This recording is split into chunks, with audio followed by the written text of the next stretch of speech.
Bonsoir à tous, bienvenue aux enfants, quelques enfants du Conseil des enfants. Bienvenue aux conseillers CPS qui nous ont rejoints pour la première partie de cette soirée. Donc commençons donc directement, il n'y a pas d'absent, donc pas d'excuser. Donc, Madame Auturbé, pardon. Et Monsieur Denis.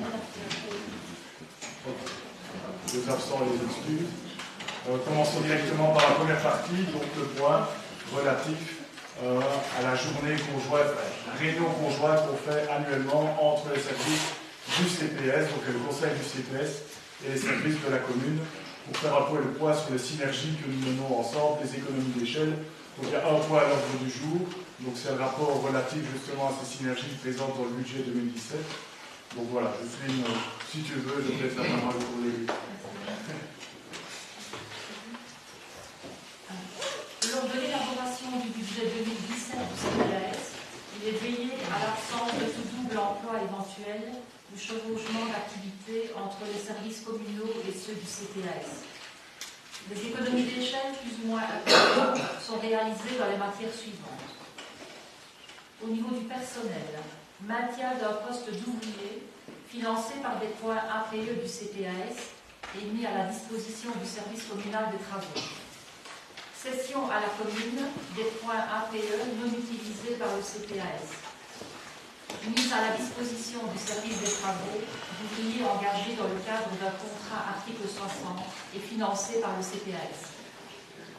En matière de logement, collaboration des deux administrations en matière de gestion des logements de type social, ancrage communal du logement, agence immobilière sociale Pays de Herve, marché groupé en matière de fourniture d'électricité, de mazout de chauffage et d'entretien des appareils de chauffage.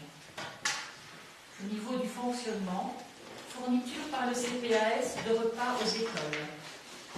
Lessive du linge des écoles de l'entité par le CPAS. Lessive du linge utilisé lors des stages de vacances et lessive du linge utilisé lors des consultations ONU. Marché groupé en matière de fourniture de mazout de roulage. Achat groupé de papier de bureau et de produits d'entretien.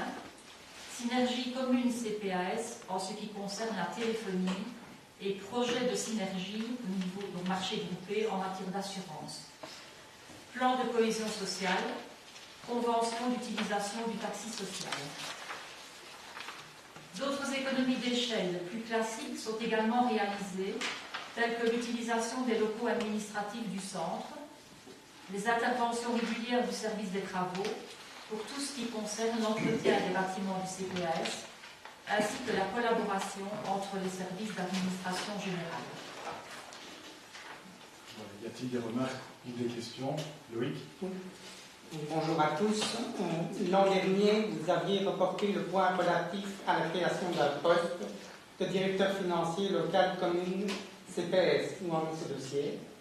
Donc actuellement, on s'est renseigné. Donc actuellement, c'est impossible pour une commune de notre taille d'avoir un receveur communal.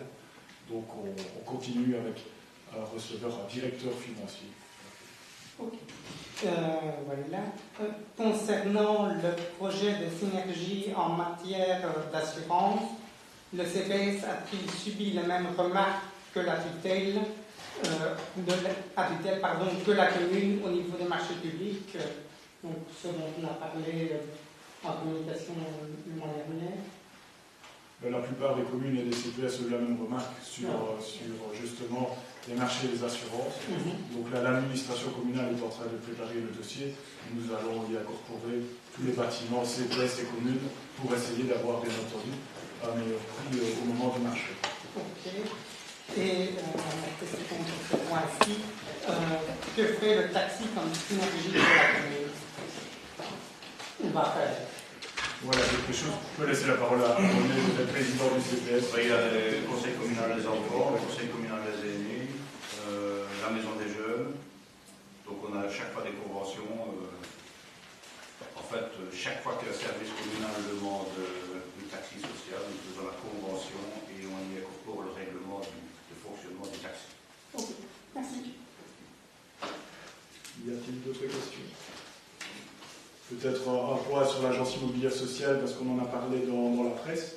Donc la première assemblée générale a eu lieu.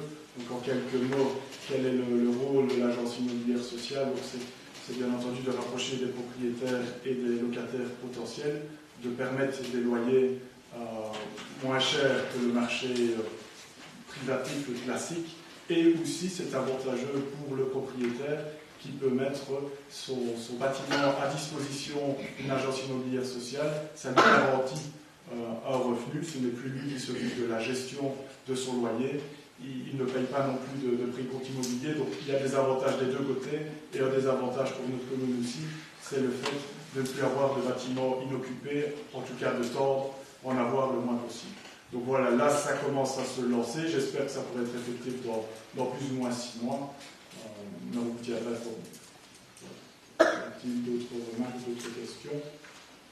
Donc Pierre. Et juste une remarque justement concernant l'AIS, parce que c'est un dossier qui est neuf, qui doit se mettre en place, et je pense que tout le monde sera attentif évidemment pour la bonne marche, pour l'établissement des statuts, du fonctionnement en fait simplement de l'AIS, et la collaboration avec les autres communes qui s'associent à l'ALEN. Maintenant, il est vrai que ce problème-là, il se pose d'autant plus ici à l'ALEN qu'on l'a déjà dit notamment lors de la dernière réunion du CPS, que nous avons un taux de logements sociaux, ici soit logement public, soit commune, qui est de l'ordre de 3%.